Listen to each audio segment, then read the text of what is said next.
আসসালামু আলাইকুম। আজকে নিয়ে আসলাম মুগ পাক্কনের রেসিপি, একদম খুব সহজভাবে যারা বানাতে পারে না তারাও বানাতে পারবে। এটা আমার জীবনের প্রথম পিঠা, যেটা কিনা আমি একা একা নিজে করেছি। মুগ পাক্কন মিন্স মুগ ডাল লাগবে। অনেকে মসুর ডাল দেওয়া করে, সেটা আসলে খেতে ভাল লাগে না। আমি মুগ ডাল একটু ভেজে নিচ্ছি। মুগ পাক্কন বানানোর প্রথম এবং প্রধান সত্য হচ্ছে মুগ ডাল দিতে হবে এবং মুগ ডালটাকে একটু টেলে নিতে হবে। টেলে নিলে একটা ফ্লেভার আসে। তো দেখেন, আমার হালকা ভাজবো, কারণ এটাকে আবার সিদ্ধ করতে হবে। এই সিদ্ধ করে ব্লেন্ড করে আমি আমার ময়দার সাথে মিক্স করব। তো চমৎকার হয়েছে। আমি এখন চুলাটা বন্ধ করে দেবো। আমার ভাজা হয়ে গেছে। একটু ঠান্ডা হওয়া পর্যন্ত অপেক্ষা করব, তাহলে ফ্লেভারটা একটু ভালো আসবে। তো আমার এখন যেহেতু ভাজা হয়ে গেছে, দেখেন আমি এই সিদ্ধ করেছি 1 চিমটি, মানে 1 পিঞ্চ লবণ দিয়ে সিদ্ধ করতে পারেন, আমি দিয়েছি। এখন আমি দেখেন এই পর্যায়ে অনেকে ব্লেন্ড করে না, ব্লেন্ড করলে পিঠাটা তৈরি করতে খুব ভালো হবে, কোনো রকম স্লামস থাকবে না। তো দেখতে পাচ্ছেন আমি এখানে লবণ দিচ্ছি অল্প পরিমাণ, যেহেতু গুড়ের সিরাপের মধ্যে পিঠাগুলো করব, গুড়ের মধ্যে কিন্তু প্রচুর পরিমাণে সলিড থাকে। তো কাইটা করার সময় আমি একটু লবণ এবং একটু তেল দিব, এতে করে ডোটা কিন্তু খুব সুন্দর হয়। আর দেখতে পাচ্ছেন আমার ব্লেন্ড করে রাখা মুগ ডালটা আমি ভালো করে পানির মধ্যে দিয়ে দিচ্ছি ময়দা দেওয়ার আগে। অনেকে ক্রিপসি হওয়ার জন্য চালের গুঁড়া ইউজ করে, আজকে আমি চালের গুঁড়া ইউজ করবো না, সম্পূর্ণ ময়দা দিয়েই খামিরটা আমি তৈরি করেছি। যেহেতু এক হাতে ভিডিও করছি, আরেক হাতে আমি মানে কাজগুলো করছি, তাই আর ময়দাটা ঢালাটা দেখাতে পারলাম না। এখন আমি সুন্দর করে খামিরটাকে একদম সুন্দর ডো করে নেব। দেখতে পাচ্ছেন হাতের মধ্যে প্রত্যেকবারই তেল মেখে মেখে নিচ্ছি, এখানে পানি ইউজ করব না। চমৎকার খামির হয়ে গেছে।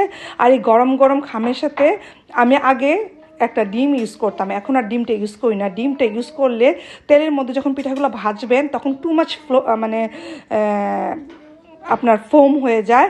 তো আমি সেই জন্য আর ডিম ইউজ করি না। আর ডিম ইউজ করতে চাইলে সাদা অংশটা ইউজ করবেন, কুসুমটা টোটালি ইউজ করবেন না। তো চলে যাচ্ছি আপনাদেরকে ডিজাইন করতে। দেখতে পাচ্ছেন আমি কি কাটা দিয়ে, মানে আমি কিন্তু খেজুর কাটা দিয়ে কেটেছি, এখানে কোনো নিডল বা অন্য কিছু নেই। উপর থেকে নিচের থেকে উপর এরকম করে চাপ দিয়ে লাগিয়েছি। আর কেউ যদি না করতে পারেন সমস্যা নাই, সাইডটা জাস্ট একটু খাঁজ কাটা আমি দেখাবো আপনাকে। এই দেখেন আমার সে বিখ্যাত খেজুর কাটা। কীভাবে খাঁজ কাটা করবেন দেখেন, ঠিক এইভাবে কেটে নেবেন, সাইডটা কিন্তু ডিজাইন হয়ে যাবে। একদম ইজি কাজ। হ্যাঁ, দেখেন আমার চমৎকার ডিজাইন হয়েছে। খেজুর কাটাগুলো কোথায় পেয়েছি যদি জিজ্ঞেস করেন, এগুলো আমার শ্বশুরবাড়ি থেকে 2018 সালে আমার হাজব্যান্ড আমার জন্য আনছিল। আল্লাহর রহমতে এগুলো আমি এখনও যত্ন করে রেখে দিয়েছি পিঠা তৈরি করার জন্য। বছরে কয়েকবার আর পিঠা বানানো হয়, একসাথে অনেকগুলো ছিল তো রেখে দিয়েছি। তো দেখেন কিভাবে ডিজাইন করেছি। আমি খুব একটা ডিজাইন পারি না, বছরে 1-2বারই খাওয়া হয় যেহেতু। আর এখানে মা যদি থাকতো তাহলে হয়তো খুব সুন্দর সুন্দর ডিজাইন হইতো, আমি সিম্পল ডিজাইনই করি। দেখেন এখন মোটামুটি ডোবা তেলে ভেজে নেব, একটু ডিপ ব্রাউন করেই ভেজে নিব, তাহলে পিঠাগুলো ক্রিপসি থাকবে পরের দিন পর্যন্ত, 2-3 দিনে একদম অনায়াসে খাওয়া যায়। তো যখন ভাজা হয়ে যায়, এই যে আমি গুড়ের সিরাপটা অল্প পানি দিয়ে এলাচি দারচিনি তেজপাতা দিয়ে করে নিয়েছি। আর এখানে আমি পিঠাগুলো চুবিয়ে ঝরিয়ে আমি তুলে রাখতেছি। তো আপনাকে দেখায় আমি কীভাবে করছি। যখন ভাজা হয়েছে সুন্দরভাবে, তো অনেকে ইচ্ছা করলে চিনি দিয়ে করতে পারেন, যারা গুড় খান না তারা চিনি সিরাপ করে নিতে পারেন।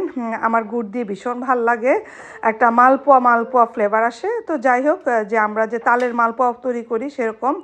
তো পিঠাগুলোর এপাশ ওপাশ করে আমি তুলে নেব প্রত্যেকটা পিঠা। তো এইভাবেই তৈরি করে ফেলেছি। পিঠাগুলো কেমন হয়েছে জানাবেন অবশ্যই। তো আমি কিভাবে গুড়ের যে সিরাপটা করেছি সেটা আপনাদের দেখাচ্ছি। আমি ইউজ করব আখের গুড় দিয়ে মুগ পাক্কনটা ভালো লাগে। আর দেখেন আমি এখানে এলাচি দারচিনি তেজপাতা এবং অল্প পরিমাণ পানি, যদি গুড়টা ভাঙা না থাকে, এটা মানে সুন্দর ভাঙা দানাদার ছিল দেখেন। তো এলাচি দারচিনি তেজপাতা দিলে ফ্লেভার খুব ভালো হয়। তো এটার সাথে অল্প পরিমাণ পানি দিবেন, খুব একটা বেশি দেওয়া যাবে না। এখানে 1 কাপ গুড়ের সাথে আমি কিন্তু এখানে আধা কাপ পানি ইউজ করেছি শুধুমাত্র, খুব একটা বেশি দিইনি। ধন্যবাদ সবাই।